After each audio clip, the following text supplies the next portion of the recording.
Everybody thinks I'm crazy, but dressing like this, standing here in the open sun, this is actually the most comfortable way. Again, trying the other jacket, trying without a jacket, this is more comfortable.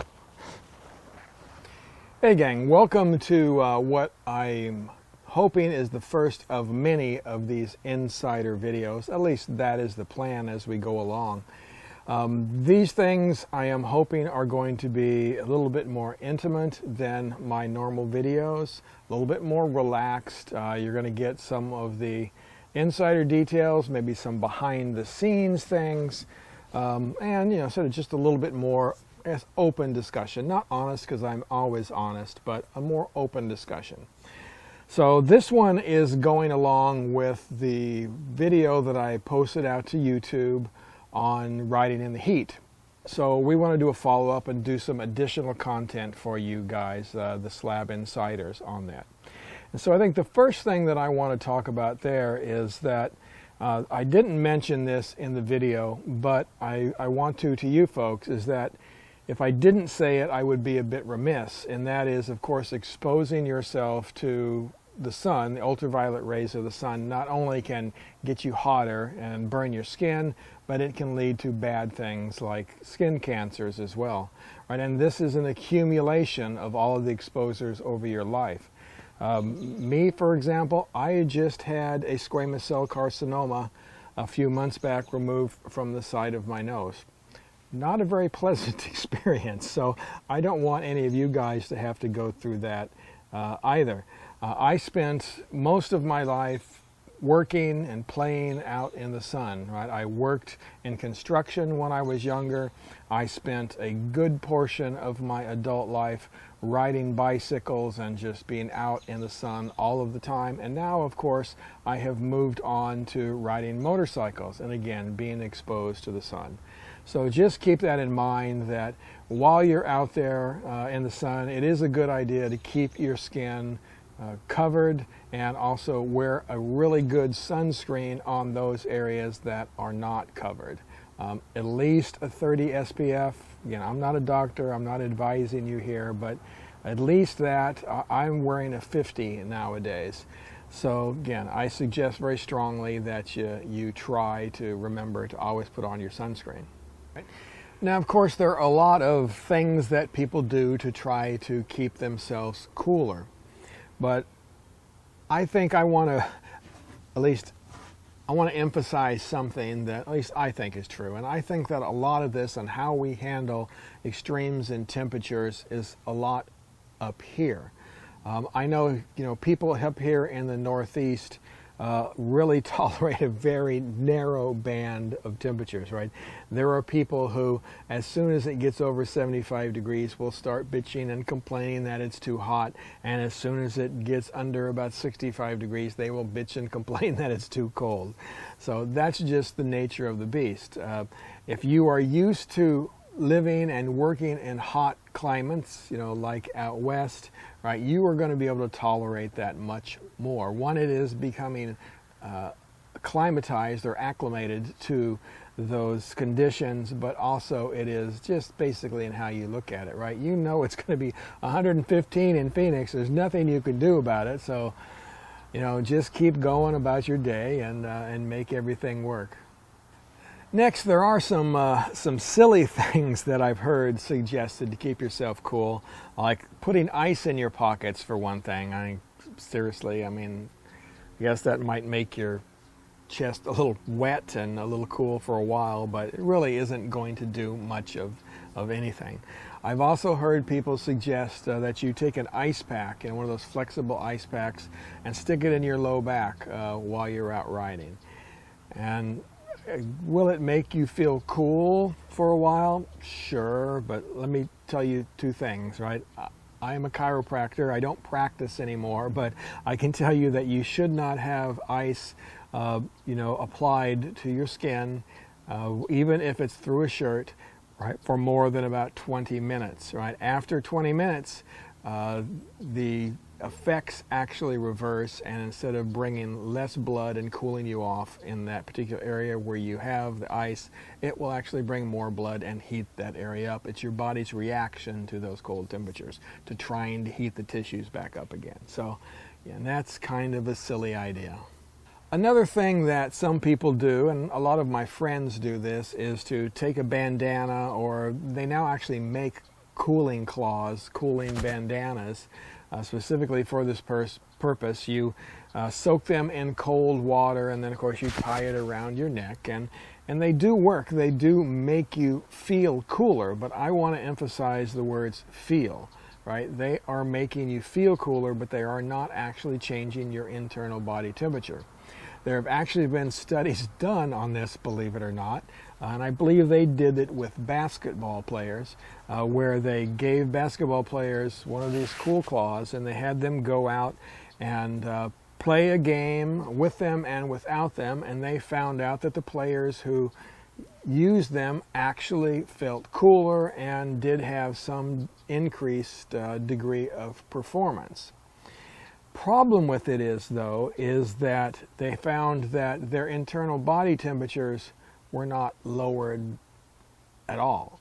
In fact, if anything, the people who used them actually had higher internal body temperatures because they felt cooler, right? That is, they tricked their mind into thinking they were cooler, so they continued to play harder longer, right, than probably they should have. So you have to be careful when you're using those kinds of things.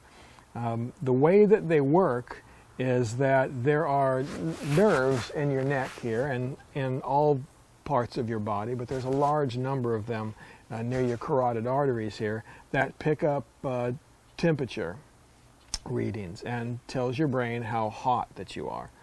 And the kind of old wives' tale or old writer's tale about these putting a bandana around your neck is that it acts like a radiator, right? That your blood is close to the surface here, and it goes past this ice, and it cools it down like your radiator cools the water in your engine. And again, that just isn't true. That isn't the way that it works. What you're actually doing is you're tricking these receptors in the skin here or around your carotid artery into thinking that you are cooler than you actually are. So, and again, that's fine. It will make you feel cooler and feel better in the heat, but you have to remember that you're not actually cooler, right? You still need to drink a lot of water. You're still going to be sweating. Your internal temperature is still going to be the same. You're not going to affect that at all. So as long as you continue to hydrate yourself, they are fine to use if they make you feel comfortable. But again, just remember, they're not actually doing anything other than making you feel cooler. All right, the next thing I want to touch on are these. These are a cool vest, and this particular one is made by Magna. Twisted Throttle used to own the Magna label. I think they've been discontinued now, so you probably can't get these anymore. But this is a cooling vest, and this is a dry cooling vest. Basically what you do is you put water inside the vest here, and it only takes a few ounces to fill the vest up. And then as air flows through your jacket across the vest, right, it gets evaporated and it helps to cool you, right? And they do work, at least to some extent, and they help, cool your internal body temperature off, again, to some extent.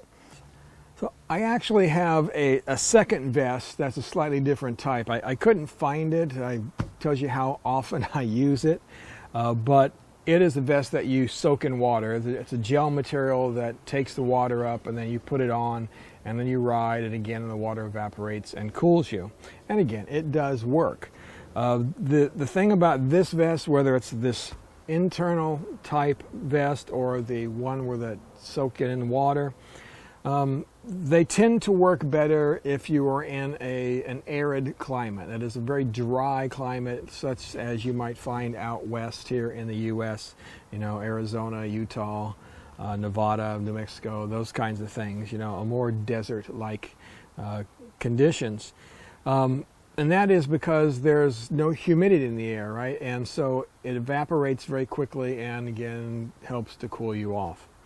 What I have found back here on the East Coast is that when you get up into temperatures in the 80s and 90s, when you really need something like this, then it also tends to get very humid. And so then the water in these vests do not evaporate as easily, again, because there's already a lot of moisture in the air. This happened to us when we were on our trip down the Blue Ridge, and my wife and I were trying to use these. And what I found is that you got about 30, maybe 45 minutes out of this jacket here before the water inside had reached the outside air temperature, right? The hot air is flowing over the top of it. Eventually the water inside is going to reach equilibrium with the heat from the outside. And then you end up with a hot water bottle on your chest. At least that's what it felt like for me. So what I found out is that we had to stop, and at one rest area I took it off and I stuck it underneath the tree in the shade, and it was able to cool off enough that it was effective again, at least for a little bit. Again, you got another 30, 45 minutes out of it, and then it was hot again. So I just do not find them to be as effective in the humidity. The same thing goes with the type that you soak in water.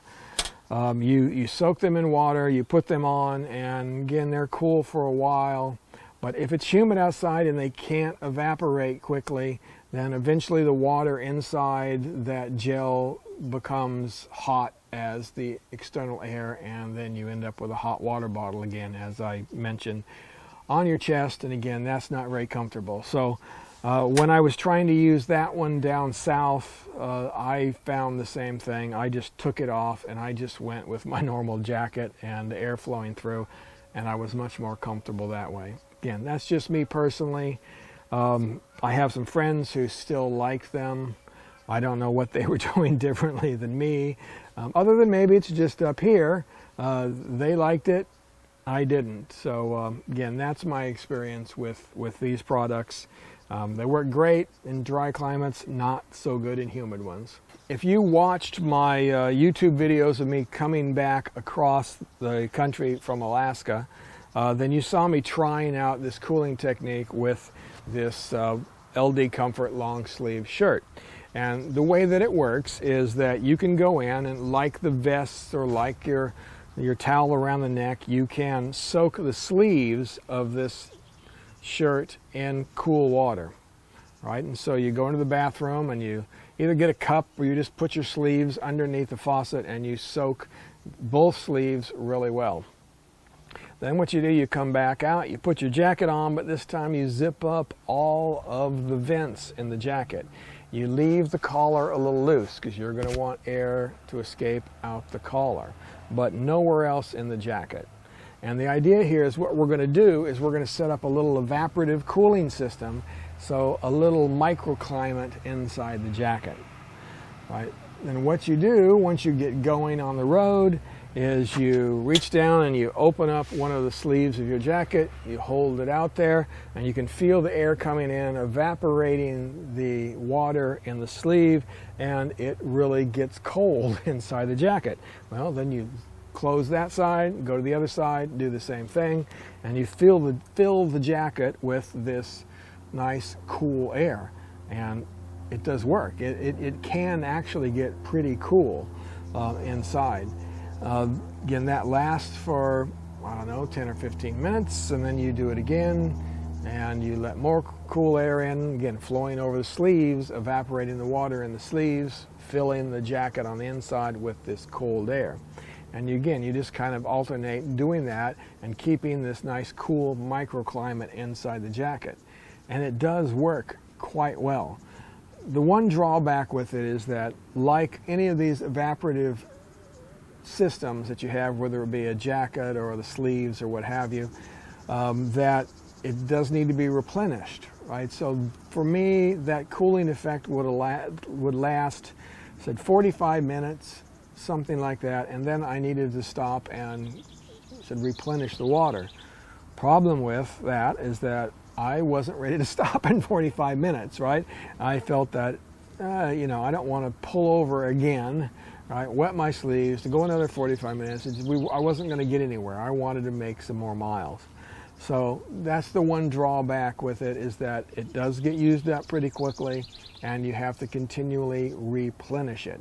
If you're willing to do that, it actually works very well, and actually that's the best technique that I have found so far that really keeps a nice cool environment inside your jacket.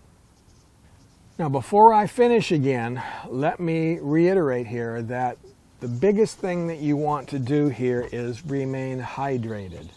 Right? You want to drink continually throughout the day while you're traveling. And what I do is, with my Camelback, I pull the hose up and I drink a mouthful of water, maybe 2 mouthfuls of water, about every 10 minutes or so.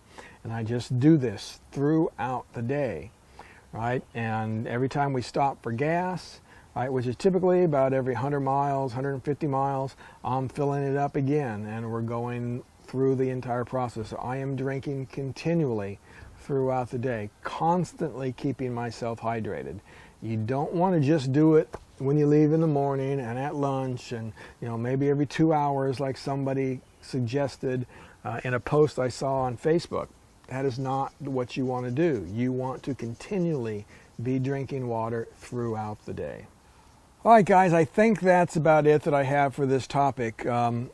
Please, if you have any questions or comments, you know, give them to me down below. I know that this is a controversial topic and some people will not agree with me, and that's fine. But I want to know what you think about it. Also, if you have different things that you would like to see for these insider videos, please let me know. Let me know whether you want these kind of more intimate little things that I'm trying to do here, or if you want some more highly produced videos, or do you want a mix of them, or are there certain topics, things that you would like to see me discuss? My camera equipment, for example. I mean, whatever you want, please let me know, and I'll try to accommodate you. That's what this is about. This is about giving you guys a little inside look at everything that goes on here. So, all right, thanks again, and we'll talk to you next time.